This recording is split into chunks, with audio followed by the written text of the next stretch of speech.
I'm leading a shadow puppet building workshop at the end of the month, and so I thought it'd be a good idea to make something specifically for that. Hopefully incorporating different types of simple mechanisms as well as jointing and articulation. I thought it might be fun to make a rooster puppet because I like to make animals, and roosters have a pretty neat shape, good silhouette, and nice movement.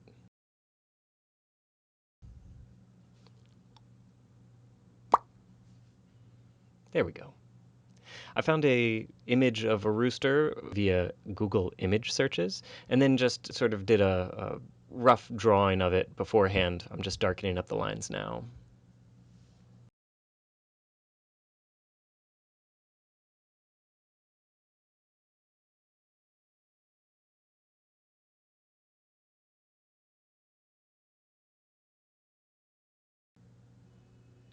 This version of the rooster puppet I figured would have a few different segments, one being the head on a pivot on the neck, and then the top half of the body and the tail. And then, of course, the feet and main body that those attach to.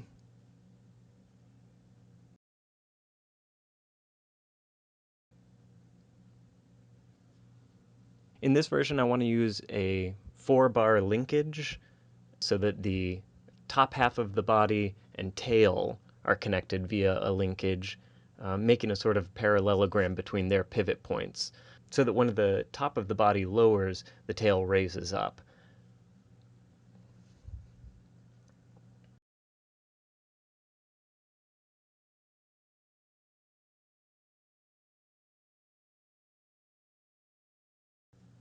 The nice thing about 4-bar linkages is that you can change the length of your linkage as well as how close each link is to its individual pieces' axis of rotation. And so you can get a really nice variation of movement where one piece may only move 15 degrees and the other moves 30.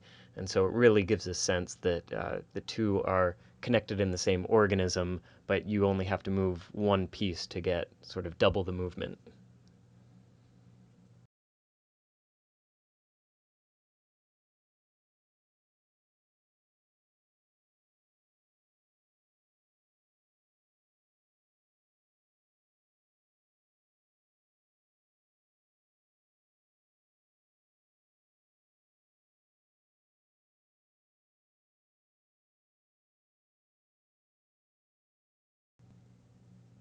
I like to prototype the movement with these thumbtacks. I find it really nice, especially when you're working on cardboard, that you can just stick a piece down, stick a piece together, and instantly see how something looks when it's rotating off. This lets you prototype really quickly, allowing you to change pivot points just by moving the thumbtack.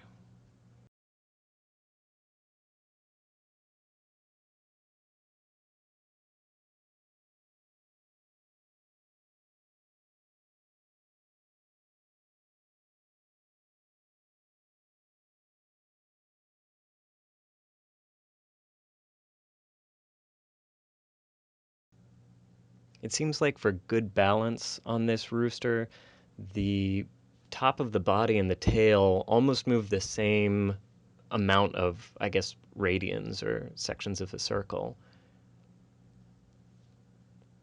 This will make the math a bit easy to figure out.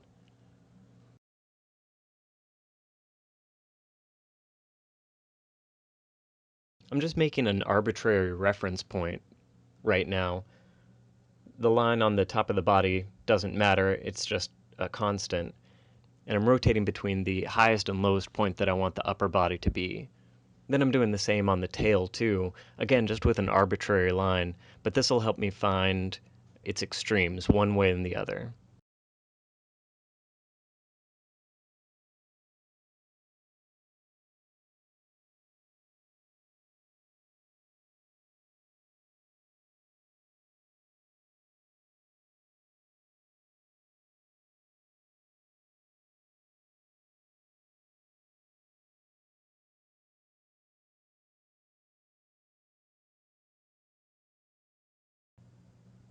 Once I've found these lines, I like to set the reference point to the midpoint of each piece.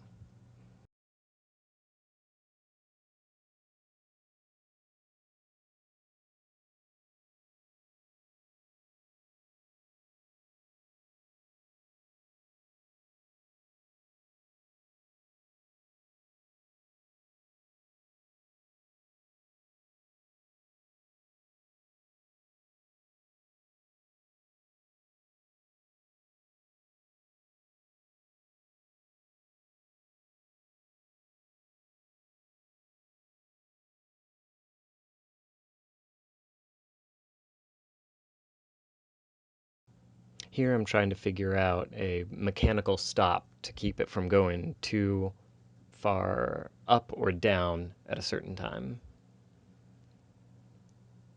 This can be really helpful if you're quickly puppeteering something and you don't have time to be precise, or you're handing it off to somebody who may not be as experienced. Ultimately, this proved to be useless and I ended up cutting it out, but it is nice to figure these things out. By cutting a little notch in the degrees that you want it to be able to go up and down and then putting a thumbtack in, you can sort of set stops on either side. Once the reference points are in their midpoints on each side, you can draw lines up 90 degrees from their axis points, and that gives you a nice parallelogram.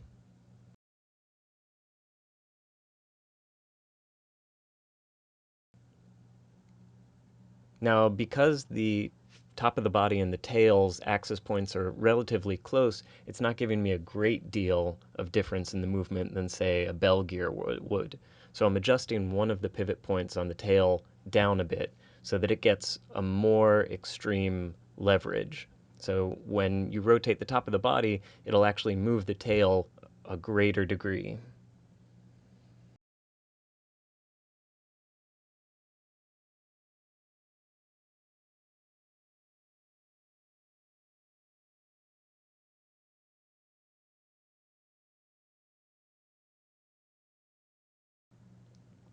Nice.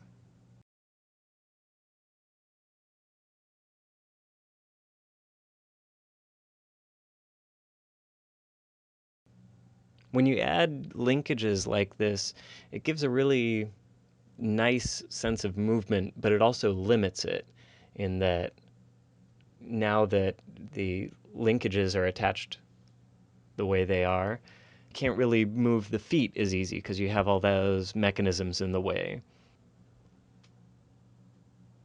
So ultimately what I decided to do is make a second version, whose body you see now, in which the tail and body are all one piece, and it will work like a bell gear. That way when the body pivots down, the tail already naturally wants to go up. I often find when I'm making shadow puppets or anything that really moves, it goes through various stages of prototyping, and almost always it goes to a simpler method. I spent a long time figuring out this head. I wanted the rooster to be able to crow, and fiddling around with these bits is something that I like to do, especially if I'm not in a rush. Now, the rooster could be operated by moving its lower jaw, but I thought it might be more fun to have the lower jaw stationary on your control rod and the upper head move up and down for the crow.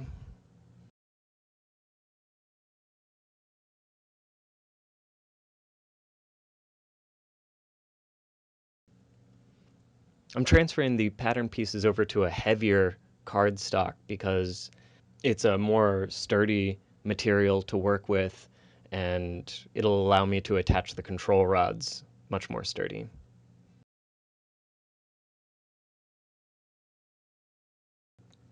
I'm using this 14 gauge galvanized baling wire that I straightened out and then bent into a hook shape. I've tried a few different methods of attaching control rods, and each of them has their benefits and disadvantages, but I really like this one. This one I found out how to do in Richard Bradshaw's great book, Richard Bradshaw's Guide to Shadow Puppetry, available through Charlemagne Press. It has all sorts of great attachments and hinges and control rods, and basically just good theory on making simple and effective shadow puppets. These are really nice because it allows you to operate them perpendicular to the shadow screen, rather than needing to be flat against with the rods going down. I'm using that thin green floral wire, I think it's probably 24 gauge or 28 gauge or something, to sort of lash the rods on, making a basic hinge.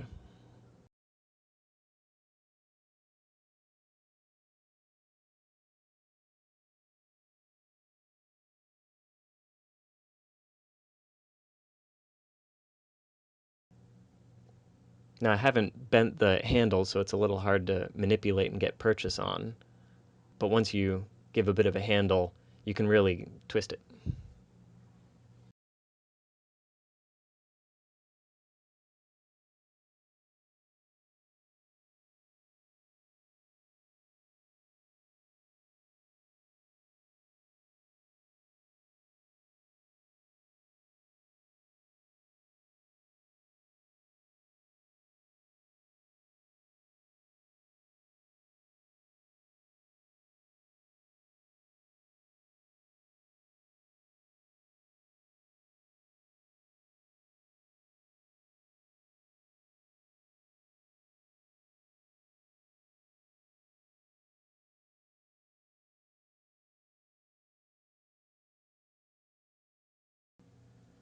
The camera cut out during the mechanization of the head, although I tried a few different methods, but ultimately it's very similar to coming up with where to put the attachment point for a 4-bar linkage. I found a good attachment point on the back of the head to run a string, and then on the other side of the head added a little piece of elastic from an old sock. If you were going to scale this up or make it out of a better material, you could put a spring, but this was just an experiment.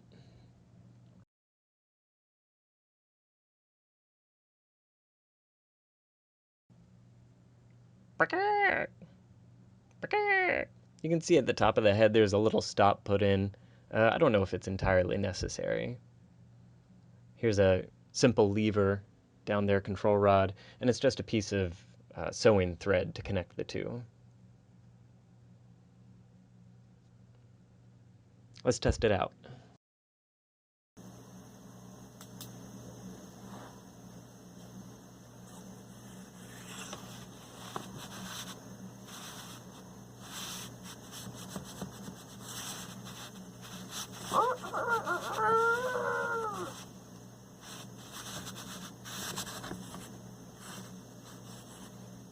Somewhere beyond the sea, somewhere waiting for me,